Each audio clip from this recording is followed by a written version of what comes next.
been talking about and kind of hoping for along the way, and we are this close to delivering something that I want to demo here a little bit for you.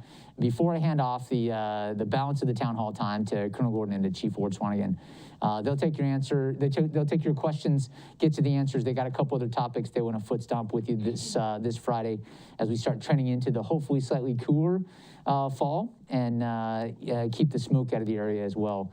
Weather this weekend. All right, so with that, team, if you could pivot to, Mac, it timed out, come save me. We're gonna pivot to an application. So one of the things that we've been talking about is how do we communicate better with the entirety of the community? How do we communicate live? How do we have a repository of times and maps and you name it? You know, what can you imagine that should be available to you all in one place? And so here it is. Go ahead and switch to, I guess it was 8, right? Source 8. Right, so I'm borrowing the magician. He goes by Mac. I'm borrowing his phone. I'll scroll up a little bit there to protect the innocent, guilty, and show you the homepage of the app. So this is it. It is what we're going to say is the new Edwards app. I don't know what we're going to exactly title it, but this is the home area. It's been launched in beta testing for a few weeks now. It's been out to a couple dozen of us, and we're trying to provide feedback. We know we're not going to find all the bugs, and we know we're not going to maximize all of the features that are available on this platform.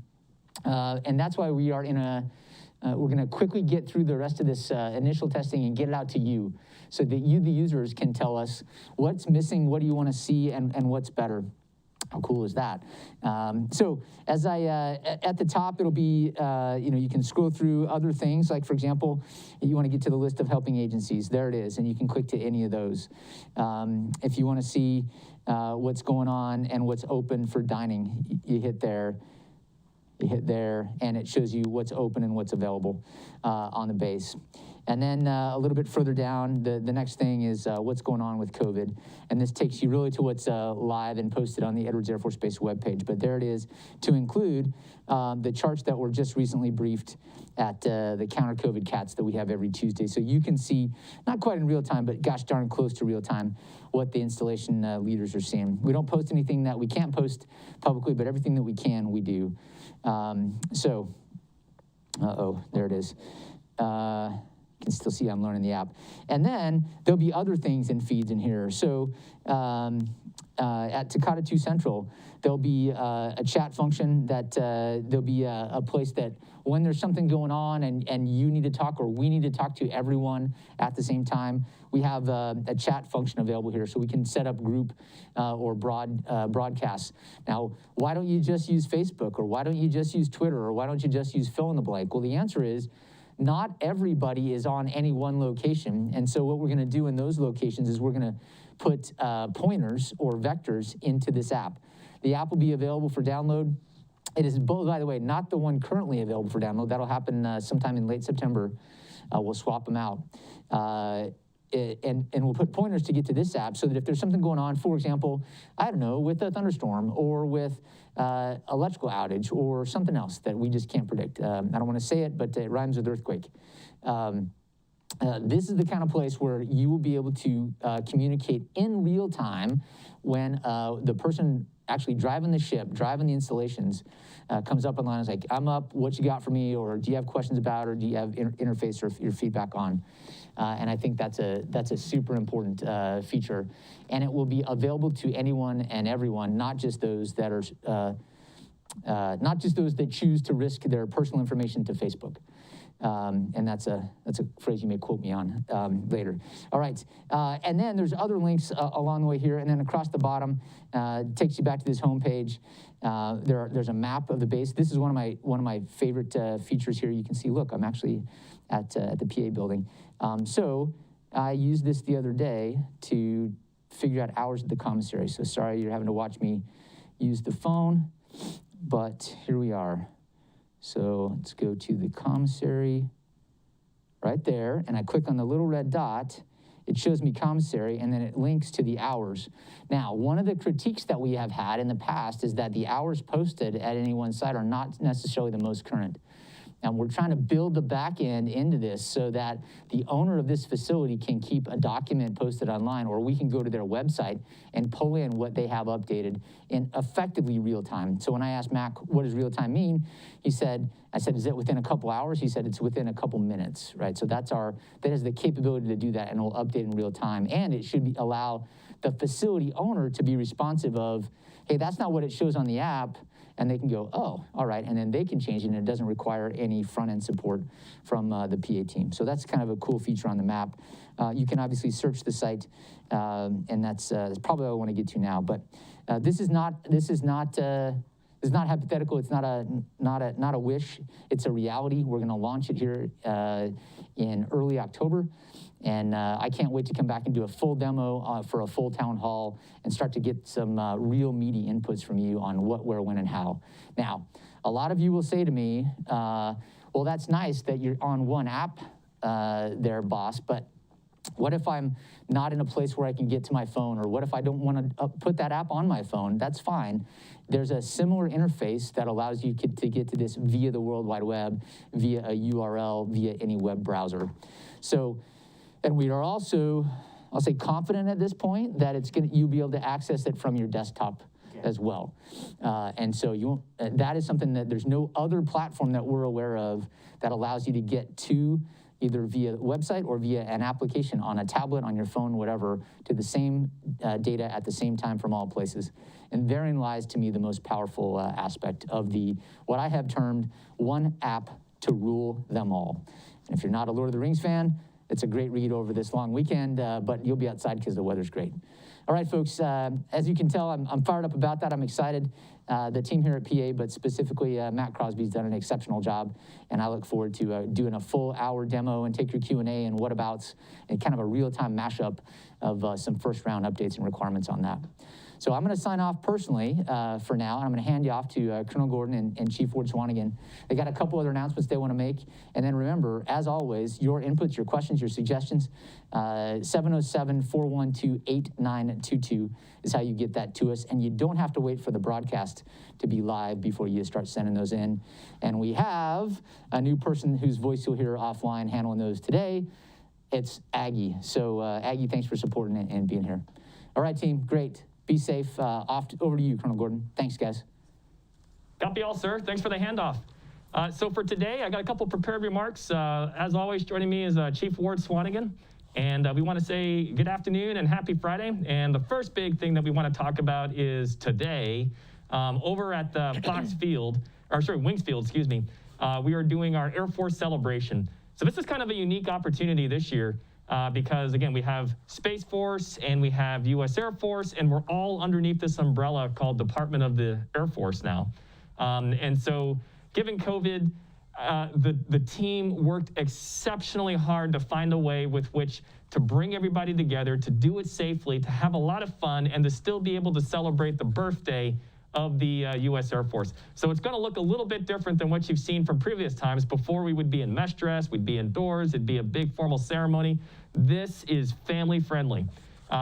This is going to be outdoors. It's at the field. It's across from where the bowling alley is. We're going to have live music. We're going to have food, games, things that people can play. It's going to be a good time. And we did it on a Friday afternoon so that we can still take advantage of the fact that the base population is still here and we can bring out all the family to that. So that starts, the doors open about 2 o'clock. It's going to go to a little bit past 6 p.m. today. Everybody's invited. It's a great way to kind of kick off the weekend and wish the Air Force a happy birthday. So that's prepared remark number one. Prepared remark number two, you will see a lot of folks walking around with this patch on, the POW MIA patch. Today is the final day, if you will. We've been celebrating this for the last 2 weeks in a way to remember, but then also to celebrate our brotherhood and our sisterhood as airmen in arms. So this is an event that we do specifically on the 3rd September of every year. It began as a way with which to celebrate celebrate's a weird word, a way with which to remember what had happened in Vietnam with respect to our POWs and MIAs, and to make sure that they were not forgotten. But in reality, it's really something that we do for all of the wars, right? Especially starting from World War II and beyond. Beginning there, I mean, there were 140,000 folks captured, POWs, in World War II, right? That came down to about 7,000 during the Korean War, about 725 during Vietnam, and then since Vietnam going forward, like the Gulf War, Kosovo, et cetera, there have been about 37 or so POWs that have happened. We have had about 83,000 over the course of all those wars of people who are missing in action, still missing in action.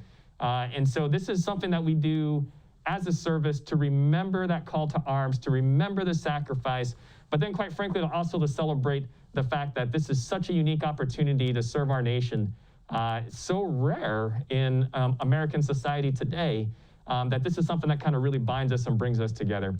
So I really wanted to extend my personal appreciation to the Air Force Sergeants Association, the Spaceway chapter here, for all the work that they did. Master Sergeant Baca, Master Sergeant Nichols, Tech Sergeant Pitts, and also Airman Murdoch for all the work that they did. And today we kicked that off with a 5K run over at the base gym, which was really well attended. We had Master Sergeant Esperanza, who also helped out a lot with this, running in with the flag, and then escorted on the way in by the Green Knights motorcycle team. It was a lot of fun. It was a good deal, and it was a big kind of turnout. So again, this is just some time that we use to celebrate and to remember and think about those sorts of things. And then the last thing I got, before going into some of the more traditional topics, is we have a special treat set aside for the base population and all the people that work here on 8 October. So that's 3 Fridays from now, 8 October, in which we're going to do an exotic and / classic auto show that we're going to bring out to the base. So this is open up to all of the civ-mil relations that we have for folks that have interesting cars that they want to come out. This is open to airmen on the base that have interesting cars that they want to be able to come out. We're going to do this out in front of Hangar 1600, in front of that big rampway with all of our jets kind of parked out there so that you can get a chance to get your car taken a picture with some of these cool airplanes. And then you're going to get a chance to go up and down the runway up to about 100 miles or 100 miles an hour or so. So it's going to be a lot of fun. And this is something that we do. I mean, 2021, especially given the year that we went through in 2020, 21 was all about how do we bring everybody back together again and do these events that make Edwards really special. And so this is going to be a good time. Some of the questions we've received, yeah, it's Friday. I get it. Normally that would be some spot where it's not access for retirees just based on the current COVID protocols. We're working on that. We'll get through that, but it's to absolutely invite those folks to come out and to be a part of the Edwards family on that event, just to kind of celebrate that and have a good time with that. So stand by for some more information on that, but we wanted to make sure that the information got out that way. I'll turn it over to Chief Ward if she's got any opening kind of remarks here, and then we'll turn it over to Aggie for any type of additional questions that come in. So go ahead. I would just like to thank the team as well, as you mentioned, all that had a hand in putting together this remembrance for the POWs and MIAs. It was awesome to start off Friday of last week with a remembrance dinner and have an actual POW come in, Staff Sergeant Andrew Ramirez, and share his story with us. He was able to also attend the town hall for those of you who were able to catch him then.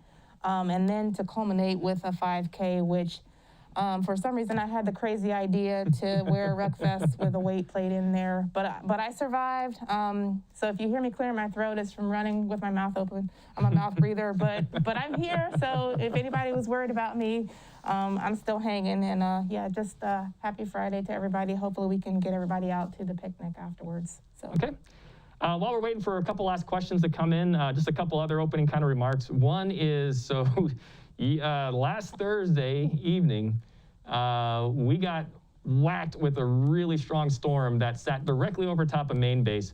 We took some damage to a lot of our buildings. We had winds that were somewhere between 60 and 70 miles an hour. Essentially all the rain that we would get over the course of about a year or so, we got all that in about an hour.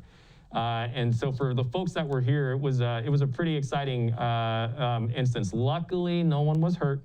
And so we're grateful for that. I did want to extend a huge thanks to a couple of different units. One is our civil engineer group for a lot of the emergency management that occurred and also a lot of the cleanup that happened on the back end of that. Thank you so much for being the professionals that you are. I want to thank Corvius for helping us to clean up the neighborhoods on the back end of that, for the dirt that had kind of fallen into the streets and some of the tree branches that had fallen down through that. I want to thank the maintenance group and the ops group for working together to make sure that we could still turn good flying operations the following day. So thanks for being a good partner on that, because it was a pretty great sound that even after all that stuff had happened on Thursday night, that by Friday early morning, I'm still hearing jets fly over, and it was kind of cool to go, yep, we were able to come back and still be able to fly operations there. And then I want to thank our medical group as well for being there for the support that we needed from a medical standpoint, just to make sure that everybody was okay and working well. So I looked at that and I said, that is a classic example of the Edwards team. Things were benign, everything was great. All of a sudden, a little bit of that, creosote smell that we, go across the desert when you know it's about to rain, and then we heard a thunder crack, and then everything just went crazy for about a good hour and a half to 2 hours afterwards. But the team did spectacularly well in terms of bouncing back from that. Okay, so with that, Aggie, how are we doing? Any questions come in so far? No, sir, I don't have any questions that's come so far, but I do have a question regarding, is there going to announcement on the Edwards Air Show for 2022? Yeah, no worries. So for the air show in this year, quite frankly, that was going to be down at Fox Field, and that was going to be the LA Air Show. And just based on the spike, the rise that we've seen with respect to Delta, again, not on our premises, we were going to be a participant in that, but the organizers of that show decided to cancel it for this year out of an abundance of safety and caution based on where we're sitting at. So what that means is now the next big air show that occurs in the Antelope Valley, Aerospace Valley, is going to be ours. And so it's going to be here at Edwards Air Force Base. It's going to be in October of 2022. And we are going to be celebrating the 75th anniversary of the breaking of the sound barrier. And all of that symbolism of what that means for us here in flight test, and the fact that that happened in the skies directly over top of our nuggets right now. So it's going to be a good gig. That's going to be a large air show. That's going to be the air show like what I remember coming out to Edwards also many years ago, where we open up the doors and we invite the community to come in. It's going to be on our ramp with all of our jets. Hopefully we can get some good demo teams to come in, take a look at that and have a good time, and then showcase really what makes Edwards so special from an aerospace standpoint, the history that occurred here. So it's going to be a lot of fun that way. So again, this year there's no show, just for sake of where we are as a health pandemic. But we are planning and going full speed ahead. The countdown's already begun for the air show that we're going to do next October here in the Aerospace Valley here at Edwards. Okay, what else do you have? Like I said, I just had a question that just came in. With the Antelope Valley Fair being canceled due to COVID concerns, are you planning to follow suit and cancel the large events that are scheduled? If not, what is your plan for safety, and what will the course of action be when our numbers spike again? Okay, interesting question. So overarching, here's what we're doing to keep everybody safe as we go through these different events that we do, right? One is they're outdoors. So for instance, today, when we're celebrating the Air Force birthday, we're doing that outdoors. Very well ventilated, very, very good to go in terms of how that runs, right? Simultaneous with that, we always still encourage the hand washing, obviously the physical distance in situations where you can preserve that. I mean, here we are in a studio, everybody's here is fully vaccinated, but we still wear our masks, right, indoors, just to make sure that we kind of keep that transmission risk low. And so when we go outdoors, that we think between people getting vaccinated and as we watch the numbers go up with respect to that, right, based on the recent orders that we have received, and we're doing this outdoors, and people are abiding by the standard CDC protocols, all of those combined together, when we look at the data, we go, that is a low-risk situation for us. And given the fact that we still have to preserve quality of life, we still have to have unity, we still have to do fun things, because that's kind of what Edwards is all about.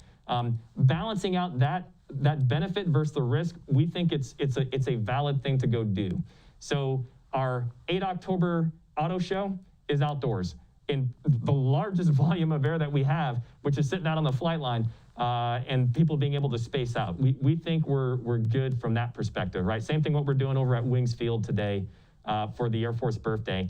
And then as we get into the fall, again, we will watch where the numbers are. We will see how things are trending. and that will have some decisions about what we do. Even as we go into the Department of the Air Force birthday, which we're gonna do in November, right now, we've already built that out to be indoors in the largest interior volume that we have, Building 1600, which is our big maintenance hangar, which if you've seen Iron Man or a lot of the Marvel shows, that building features very prominently in there. But that has a massive internal volume with 2 big doors on either side of it to allow a cross flow of air. But we can go into there and do these sorts of things. We've held a number of events there already, mainly for that reason. It allows us to stay out of the sun, keep protected from the wind, by that time, the cold, but to still be able to come together and do these types of events. So overall, I guess what I'm trying to explain is I hear you. We're clearly concerned about the safety of these events. I think the committees that are running these events have done an extraordinary job in terms of finding a balance between how do we have fun, how do we remember and have these types of events, but then still be able to keep people protected and safe. Chief, anything else to add on that, or just your experience, what you've seen with that? I would just say, sir, that you're absolutely spot on. Every event that's coming up has been vetted through public health, and we've made sure that they provide whatever mitigations for each of these events. If it's an indoor event, you're obviously going to have a much smaller presence. Outdoor events will allow you to have more people attend. Just things like that. Food is a factor. So if you have an event that's indoors and you rule out the food serving, you can increase your numbers. But if you bring in food, then you have to reduce. So there's a number of mitigations that we make sure that the facility owner is tracking, along with public health, for approval for any of these events as we go forward. So we are not making those decisions in a bubble. We definitely have the experts weighing in on those. Yep. And the only other thing I would add to that is we believe in those protocols so strongly that we attend. So when we did POW MIA run today, I mean, Chief was there, I was there, a lot of the senior leadership was there.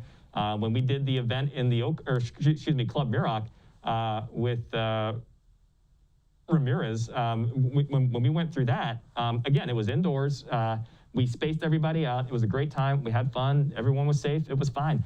So if we didn't believe in the safety of this, we wouldn't put ourselves there. And so I guess I'm trying to give you that to say that we're people too. I have an immune system, like all the things that everyone's kind of concerned about. But we still go to these events because I have absolute 100% confidence in the safety protocols that have been put in place to have it there. Okay, any other questions come in?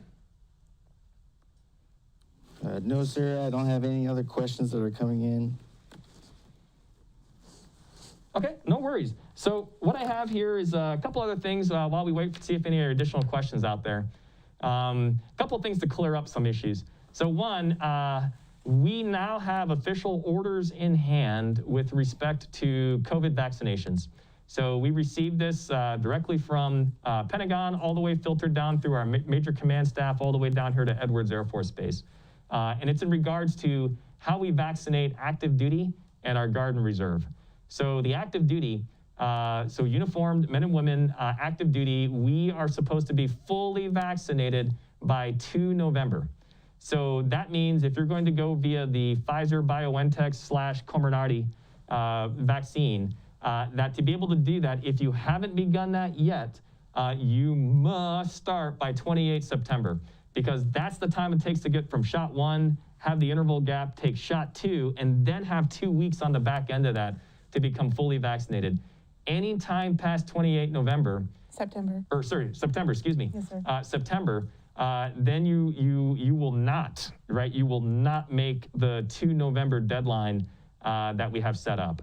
And so those numbers are reported by installation across the entire United States Air Force and are reported directly to the Secretary of the Air Force. So please don't think that this is Edwards Air Force Base operating alone and unafraid, making these types of decisions.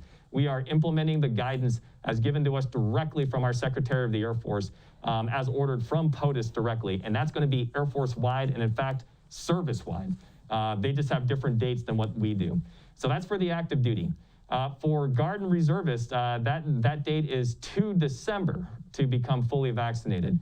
So again, right, there's going to be some lag time. You're going to have to start getting the vaccinations no later than about the middle of October, towards the end of October, to be able to make the 2 December deadline for full vaccination status on that. We do have a number of different avenues for people that have sincere beliefs about religious accommodations or medical exemptions. There's a process for that. I'm telling you right now, it is very deliberate. It is an intentionally very, very precise and meticulous process to go through that.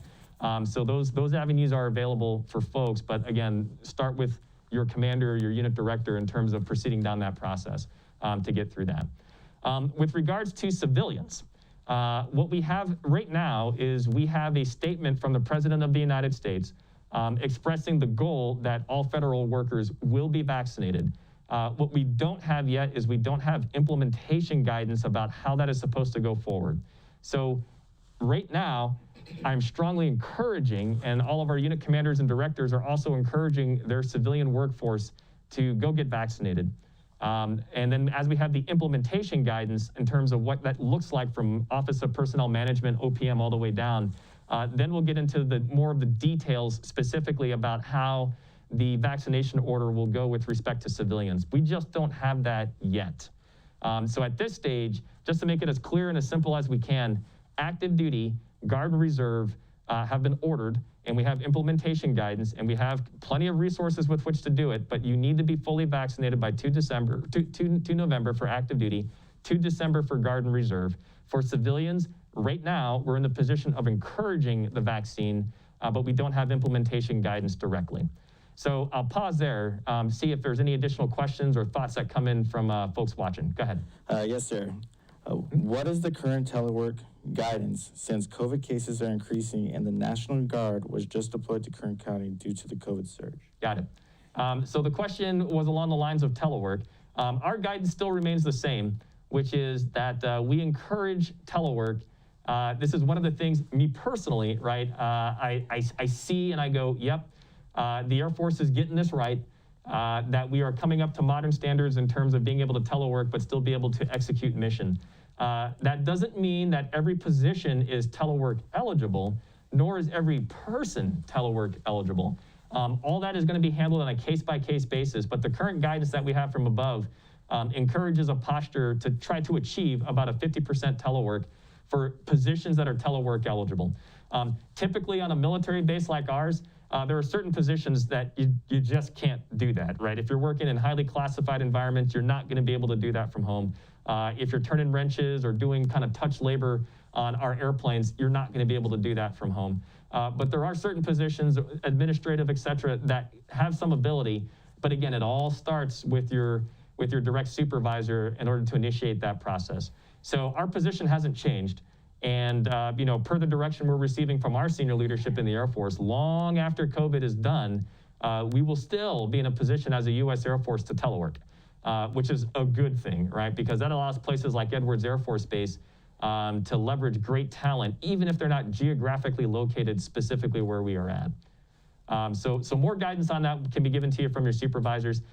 There's a difference between working telework in the local area versus working out of the local area, vice working international, right? And those are various different ways to go. So, okay, pause. Cool. So we'll do that in a second. Thanks. I'm getting some good support here from our public affairs staff, so thanks. We got some additional stuff to go out there. Any additional questions have come in on that? No, sir. No questions yet so far. Okay, no worries. Okay, so while we're kind of sitting in this position to see if any additional questions come in, we've got 2 things to reveal. So they're going to bring up the video here. One is the 75th anniversary of supersonic flight. So if you want to go ahead and bring that up, please.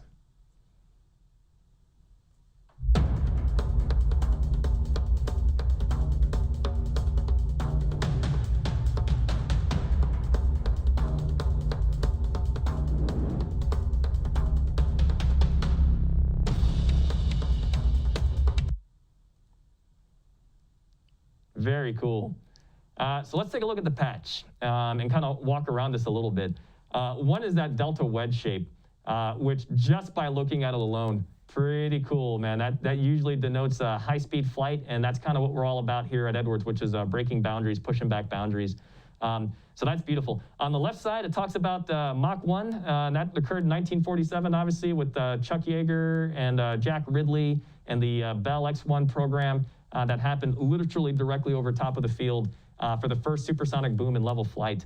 that occurred there. And then on the right side, it talks about the highest speeds achieved here, which are off of the X-15 program.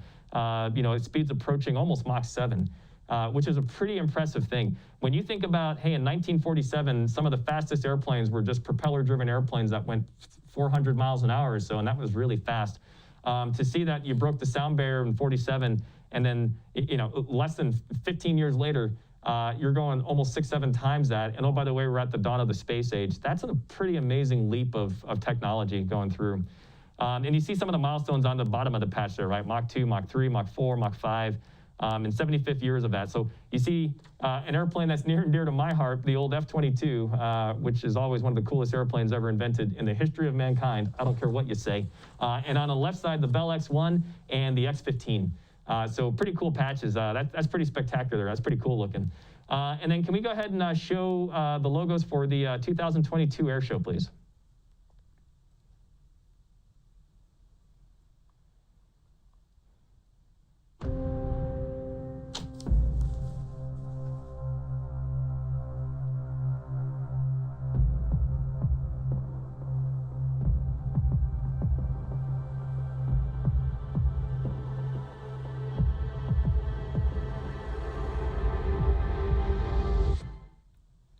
Cool, and then do you have the ability to, yeah, thank you. Yeah, blow it up real time. So again, beautiful patch. Love the delta wing shape of that. Just spectacularly cool, right? And then you see a lot of the airplanes that we have sitting around the ramp here, which is always kind of the unique feature of Edwards Air Force Base, the fact that you can walk onto our flight line and see so many different airplanes on one ramp. Any other base I've ever been to, at least in my career, it's an F-15 base, or it's a C-17 base, or it's a whatever, and all the airplanes on the ramp look exactly alike. I never, ever get tired of walking out on the flight line and seeing a B-1 parked next to a DC-3 flying at test pilot school, with an F-35 flying by in the background, and a B-2 flying directly up initial, for the runway, which is just really cool. I like to describe it as a daily air show. Yeah, it's a daily air show here. So really good stuff. Again, this gets back to the original questions about, air shows and kind of what we're doing. And so, again, this is an exciting place to be. It's always been pretty cool, kind of living here and getting the chance to see the daily air show and to be a part of this history that occurred directly over top of your heads, which is just really, really cool. Any other questions come in? Yes, sir. I have one. Any word on AIP? Yeah, AIP. Thanks. Good question. AIP. Assignment incentive pay, right, for people that are not filling or not tracking what that is exactly. So this is something that we've pressed up to the very, very senior leadership of the U.S. Air Force and is currently under adjudication right now. It's taking a little bit longer than what we initially wanted, but I did get confirmation earlier that there's still progress. There's still progress being made and still under adjudication. So again, I don't have anything specific to report about whether or not it was approved or denied, other than to say that it's still being adjudicated and has been supported by all of our senior leadership up until this stage. So stand by for more. We hope to have a big reveal of it. I don't know when that might happen. I don't know exactly how much additional pay that might be. So again, stand by for more information on that. Know that it is still under works. And sir, while we're on that subject, you mind hitting on the BAH preliminary increase that they kind of rolled out that we're kind of holding fast on? Yep. So yeah, you might have seen something in the news about temporary increase to basic allowance for housing, BAH, which is something that's near and dear to all of our hearts because, again, it's something that we get paid as one of our entitlements coming through. Typically, the process to be able to adjudicate how much money we get paid to live in these different areas across the country is very, very slow, very ponderous. It's not something that happens on the turn of a dime. There's lots of myths that kind of surround it, like, oh, it's supposed to be able to fully compensate me for a mortgage and utilities and all the other kind of things that go with it. It is a very, very deliberate process. It's not quick to be able to adjudicate what housing allowance is allowed for each zip code, no matter where you live. This year, given the fact of the second and third order impacts of COVID and how that impacted things like lumber supply, and the fact that even back in the 2008 financial crisis that so many of construction workers were laid off in those periods of time, and that those people would eventually go on to become foremans if they had stayed along with it and to be able to produce more homes. That kind of came to a crashing end here now in 2019 and 20. And then when you combine all that with just the overall shortages of homes that have happened across the country, that's why you're seeing price spikes like what we're observing. So in the Antelope Valley, I mean, we're seeing price spikes in rents somewhere around 20, 25, up to 30% in some cases.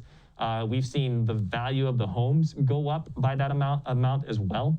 And very, very quickly, our airmen get priced out of the local market. I've heard a lot of horror stories of people trying to bid on a home, and within seconds of the person walking out to the yard to put the for sale sign, they already have multiple offers, and they're all well above the asking price. And so for all those reasons, what you've seen in the news now is a temporary, at least that's what we know right now, a temporary increase to the housing allowance, but only for selected markets. And so it seems like, at least from the press releases that we're seeing so far, that it's not going to be a universal peanut butter spread across the entire country. It's only going to apply to certain markets. And we absolutely, when they were looking for data about which to support, we fed every bit of information that we have up to see if Edwards can make that list in terms of getting a temporary increase in housing.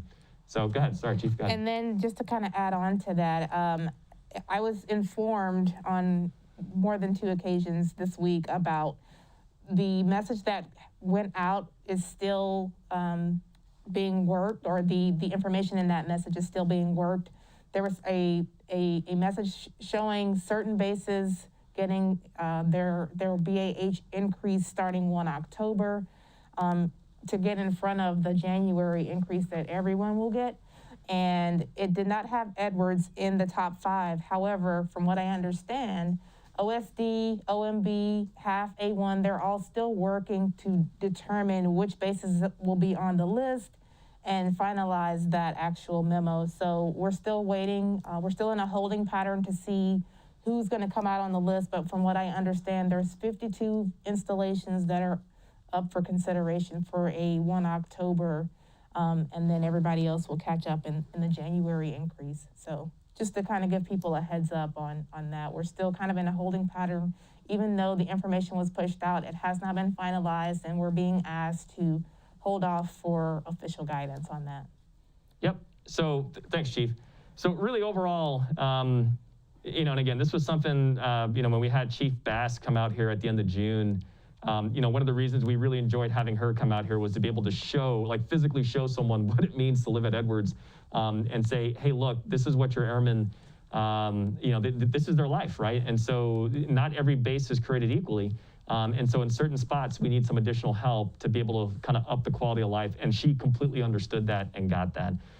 So your leadership, you know, from test wing all the way on up, understands that. And we're fighting actively for you guys to be able to get that. Just realize that things like BAH, that's not a decision that's held at the wing commander level. I mean, those are headquarters Air Force / Pentagon, OSD kind of level decisions. Because that's something that is like a military-wide, right? Military-wide kind of thing. So when they've asked us for information, we've certainly fed it to be able to advocate on your behalf, to be able to kind of help alleviate what we can. You saw some of the benefits of that with respect to the temporary lodging allotments that came out, right? And the fact that it's now been clipped down to 1/30th of your BAH to make that tolerable, so that airmen are not spending thousands and thousands of dollars just to live in our temporary living facilities until they're offered up a home. So that was something that, again, we were screaming at the rafters about how terrible that was for some of our airmen, and it was heard. And so they helped, right? It's still temporary, but again, we're still working to see what we can do to increase that and to keep it going. Okay, what other questions you got coming up? I just got one from a volunteer Sunday school teacher. Yeah, she please. said that she submitted a background check paper several weeks ago, and it says the process. She was told last week that none of the background checks came back. She says, why are the background checks taking so long? Okay, so with the background checks, again, this is something I would have to defer to the hiring agencies in terms of what you looked at. What I will say is, this has perennially been a challenge. In fact, to do the background checks, and probably even made more so by the fact that we have COVID. And so normally all of the personnel and people that would help to be able to kind of get through those personnel checks, and it kind of works a lot in terms of classified as well. They're just not available in terms of what they were. What I will say is don't suffer in silence on that. I would reach out directly to the hiring agency to still express your interest in the question about what's the status of your application. Just know that that's not just affecting you, it's a universal thing amongst a lot of different folks. But there are ways with which to accelerate and push through, but that typically begins by just voicing that concern directly with the hiring agencies directly that you applied for. Chief, anything else to add on that? No, sir, that's absolutely what I would say. I don't have, that's more of a phone a friend question for me. Yeah. Yeah, and as always, if for whatever reason you're not getting remedy via that channel, we always have the ability, it sits up there, our test wing help box or whatever, certainly, throw it in there if you're not getting any additional support once you ask these questions, and we can certainly kind of, ask a couple questions on your behalf. Mm-hmm. Okay, what else? Sir, I don't have any questions so far. Okay, no worries. Okay. I have So, one go thing ahead. to plug. Yeah, So I met with Mr. Anderson and Mr. Rice yesterday, our AFES representatives, to just kind of discuss, to get me up to speed on what we have here at Team Edwards and just some of the things that they're working in the future. And Aguilar, correct me if I'm wrong, but I think Mr. Rice gave me permission to plug Hunt's Brothers Pizza. They're going to actually be inserting or installing a pizza spot in the shopette in the near future. So allow people to have a quick access to a slice of pizza on their lunch break or whenever they would desire. So I'm looking forward to that. I wish I had a date to give you, but I would just say that that's coming soon. So it's something to look forward to. Okay, wonderful. Alrighty then. Any additional questions come in? No, sir, I have no other additional questions came up. All right, no worries. Well, as always, I don't want to hold people on the line or hold for people time if they don't have any additional questions. I'll give it about another 5 minutes or so. And then after that, we can go ahead and end a little bit early and get people to start off on their weekends and maybe get them an early start to head over towards the Air Force picnic that we're doing on behalf of our birthday, 74th birthday for us. So a couple other thoughts and a couple other questions while we kind of wait to see if any additional questions kind of come in. So one is, I hear the overarching theme that people are talking about, which is, hey, I'm seeing these numbers increase, with respect to COVID, and do I feel comfortable being able to show up in these large venues? And what does that mean, for me and whatever else? One, if Colonel Westy were here with us today, I think what she would tell you is the number one mitigating factor that we have for any of that stuff is to go get vaccinated. And so we spent a lot of time talking about the active duty and the fact that they have orders. The civilians, which again, we have an expectation, but I don't have an implementation. So now it's encouraged. But that same thing also applies to dependents, spouses, kids, so long as they're above the correct age. For the full FDA use or the emergency use on the BioNTech. That absolutely will protect you and keep you in good shape. I know there's been a number of situations, events that my wife and I have gone to around the area where just simply having the vaccine was a huge relief, off of our minds about can we relax and have a good time and enjoy these sorts of things. Increasingly, what you will see well beyond the U.S. Air Force, well beyond the federal government, is private sector entities essentially mandating, proof of vaccination to be able to participate in your favorite sporting event, right? I know that's true of, say, NFL football at Raiders Stadium, for instance, in Vegas. You will see a lot more of those things start coming out, and it's essentially social nudges to try to get people to do what's needed in the interest of the public health going out from that point forward. So that to me, right, between the hand washing, the distance, the fact that some of these are outdoors venues and the vaccinations, for all those reasons, I kind of look at that and go, given what's happened with Delta and given the impacts that has happened to the base, and trust me when I tell you, we have had impacts on this base, right? This isn't phantom. These are real things in which we've lost real lives And a lot of that has occurred since the Delta Rise variant.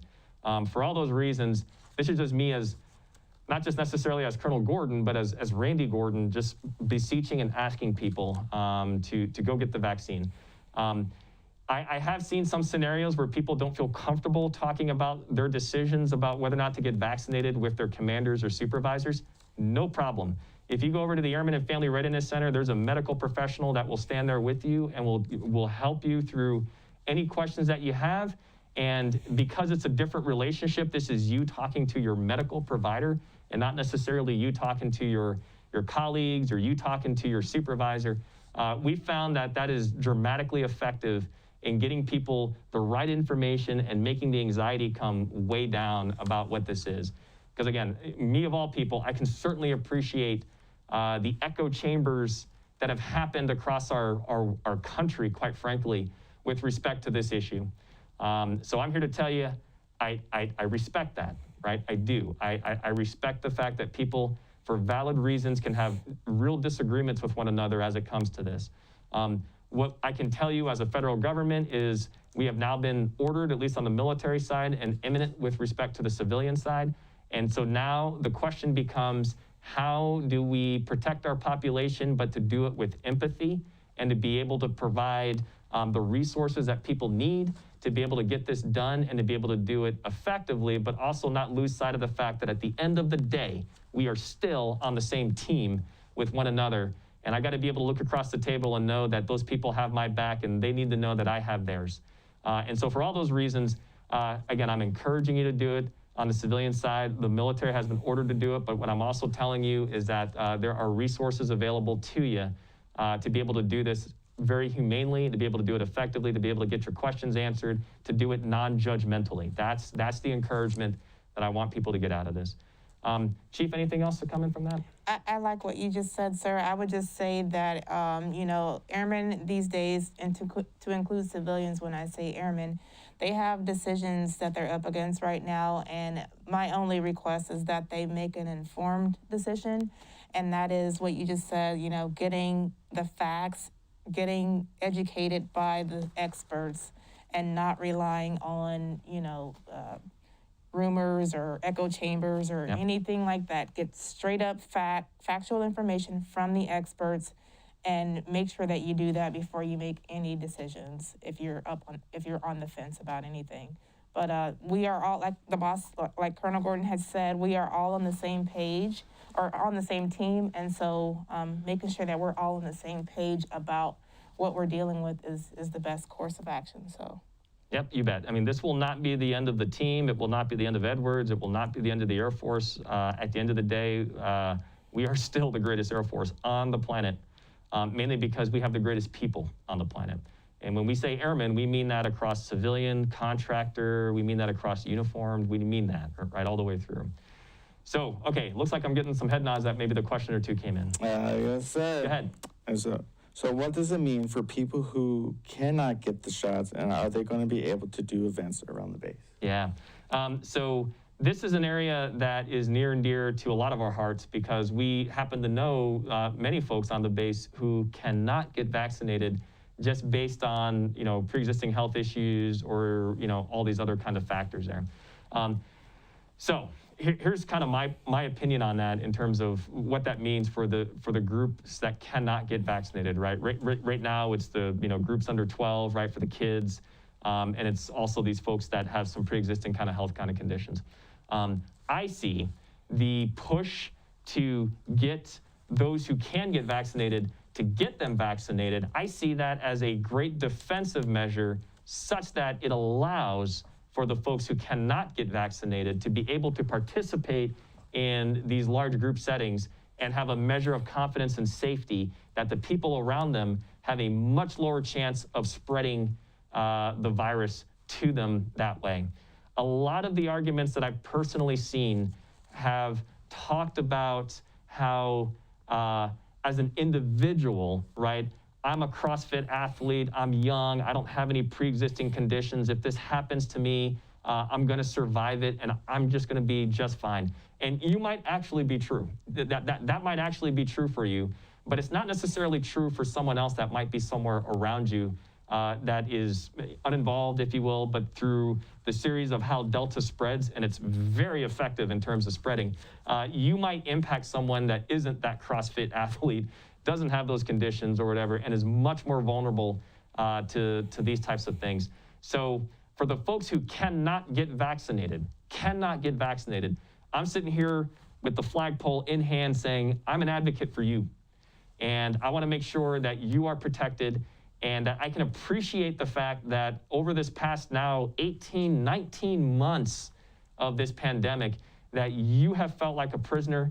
You have felt like you didn't have the ability to participate in things. Like as much as you want to get the vaccine, you cannot, just based on a number of issues. And I hear you, and General Higer hears you. And so that's why so much of the push to, long before we had vaccines, so much of the push to be extremely disciplined about our personal protective procedures, the hand wash, the distance, the mask, right?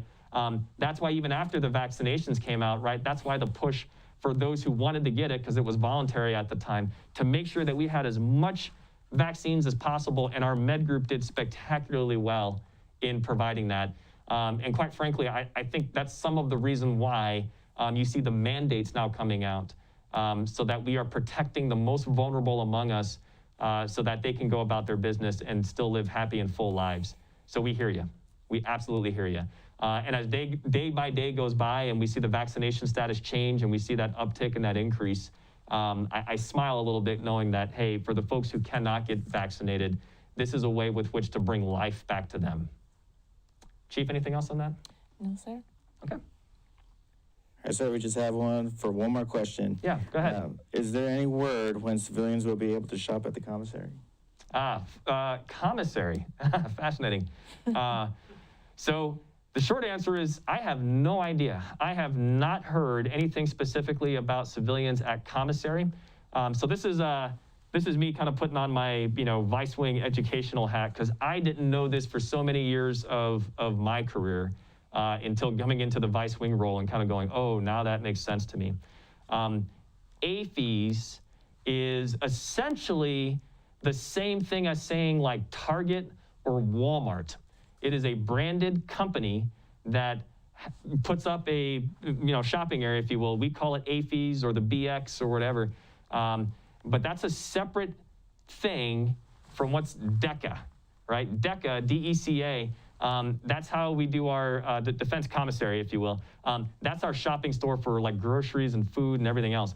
Even though on any base you ever go to, the BX and the commissary are right next to one another, and it has this impression that they're the same thing, they're completely different. You're talking Walmart on one side, and you're talking about a federal government thing. DECA is funded via a different stream. There's actually appropriations in our federal budget specifically for commissaries across military. So those are run by two separate organizations, two separate leaderships, two separate funding areas, two different functions. But again, in our minds, we look and go, gee, that must be the same thing. So if something happened for AFES, the expectation is, well, how come DECA didn't do that for the commissary? So they sit on our base, but it's not as though they work directly for the installation commander. We consider them mission partners, but they have their own separate chain of command that they answer to. And so we can certainly ask the question. I just don't have a very good answer for you now, because I haven't heard specifically via the DECA channels for the commissary or any other official Air Force statements specifically talking about civilians shopping in the commissary. So I don't have a good answer for you on that one. Let me scribble that down in my famous Orange Book of Justice here. Your OBJ. That's right.